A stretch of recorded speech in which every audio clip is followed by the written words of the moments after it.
What I can tell you is Clutter Clarity is powered by Mr. Floor. Mr. Floor cleaning products are all non-toxic and environmentally safe, and you can learn more at MrFloor.com. There we go. All right, we 60. filled it up. 60 seconds. We're out. You're kidding. Yeah. Are you kidding me? Yes, I am. Yeah, Rich is too. Yeah. You're in so much trouble. Go. It's all yours, Robbie. Rich, I can drive across the state in 3 hours and pull the hair out of your true. legs. Don't worry, I can do it. Okay. So I was I'm working here while I'm on vacation for the Daytona. And this woman has 3 storage units, a garage, and a house all filled with clutter. And it makes me What's wonder in that box? what the emotional... What's in that box you got there? What? And Who? Oh, and what are all those things filled with? All those storage facilities? Okay. All right. That's what I thought you said. But it just makes me wonder what the attachment is, why people are having such a hard time. So I started to do some research on the internet, and it always amazes me, Ron, I've said this before, why don't I write all these articles? Uh-huh. Because, really, there's an article that says that clutter is stressing you out more than you think. Yeah. Well, I'll be done. Somebody got paid to write that article. I know it stresses people out more than you think. And then the article continues in talking about that it stresses women more than men. Well, it's mostly the women's stuff. Really? Do you think so? Do you think so?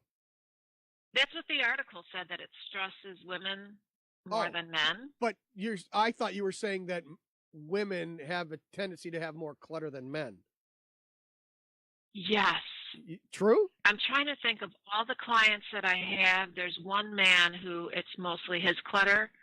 So 95% of the clutter that I'm dealing with, but you could say that that's because it's the woman who calls me or, something like that. But it's very rarely that it's a man that has all the clutter. Huh.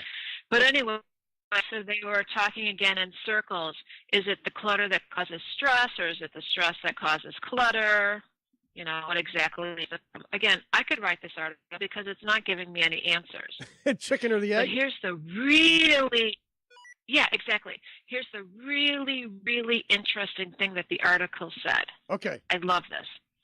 Somebody came up with this, some scientist, and he said that this Marie Kondo that we were talking about last week with holding everything in your hand to see if it sparks joy or not, hold it up he to your said that's face. the absolute wrong. Yeah? Yes, it is. You talk to it. Oh, wait, this is what you could do.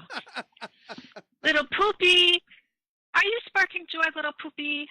Yes, I am. Little poopy. So she says, hold everything and see if it sparks joy.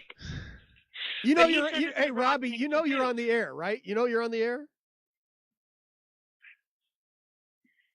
Little poopy. So he says it's the wrong thing to do. What you want is have somebody else hold it. And I'd have my uncle here hold this little poop, but I don't think he really wants to do it. So what you should do is have somebody else hold it. Because when you're holding it, you're having that emotional attachment to it, like Marie says. Then you're going to hold it and you're going to say, everything is sparking joy. Look, I feel joy when I hold this. But if you're having somebody else hold it, you're looking at it from a distance, and you're saying, you know what, maybe I don't really need it. So he's saying it's the physical part of holding it that's going to make somebody want more stuff. So yesterday, before I read the article, I was at the woman, and her grandson was there.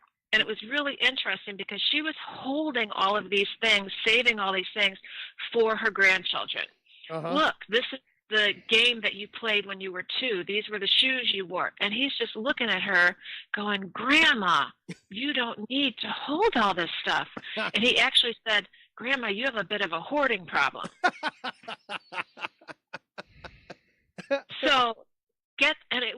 We went through linens, and people have problems getting rid of linens because they might need 50 towels, and he's holding all these things up for her. Uh-huh. It's like, Grandma, this is old, this is stained, this is worn out, you don't need these kind of things. So I'm like, are you going to be here all weekend? Because you're fabulous. You need to pay him. She has piles and piles of like the Candyland game. He's 15 years old, and she saved all these things. You know, she had soccer balls, and he says, "I'm not using these." And she's like, "Last year you were here. You used these in the pool." And he's like, "You know, I'm 15. I'm not going to play, you know, with these little balls in the pool or whatever." So 2 ideas. One is have somebody help you. If you're saving these because your children might want them, or you might want to pass them down to somebody, have that person with you because chances are they don't want it. Right. And the other thing is have somebody who's not connected at all to these items. Like Robbie. Hold these items. Yeah. Like me. Yeah. Hold. Where's my poop? So because if Robbie's going to hold it, everything goes in the bin. Everything gets donated. It does. And you know what? When somebody hesitates, I just go, boop, it's gone.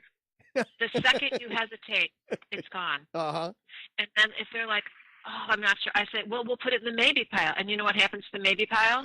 It all gets dumped. Gone. Gone. The maybe pile is gone. Yeah. So those are my tips. You know what? The problem is Robbie really loves to do this. So much so that she goes on vacation and not only helps friends organize stuff, she's also volunteering time at the local thrift store to organize there. The Humane Society thrift store. I go there about 3 times a week. You have a problem, Robbie.